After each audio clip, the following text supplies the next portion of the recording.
Ito ang putok-batok ng Pilipinas. Chicken leg versus pork pata. Ayan o. Tingnan natin kung alin ang mas masarap sa dalawang ito. Malasadong manok or itong pumuputok na baboy. Yan. Isasalang natin sa oven to mga kabakal, no? Alam naman natin na mas masarap itong crispy pata, lalo na pag pumuputok-putok at very crunchy pag kinagat na natin, ano.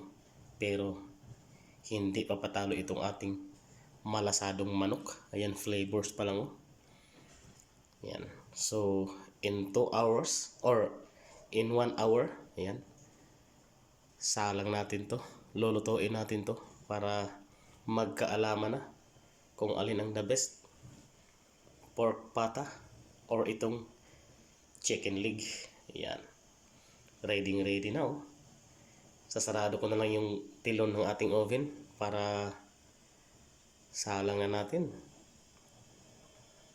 Ayan, simple lang ginawa ko nito. Binburan ko lang ito ng mga flavors itong manok, at itong ating baboy ay pamintang durog at asin lang. Solved na yan kasi pinakuluan ko na yan ng mga 1 hour, at mayroon tayong nilagay na bawang sa pagpapakulo, bawang, sibuyas at pamintang dahon, kaya malasado na yan, ano.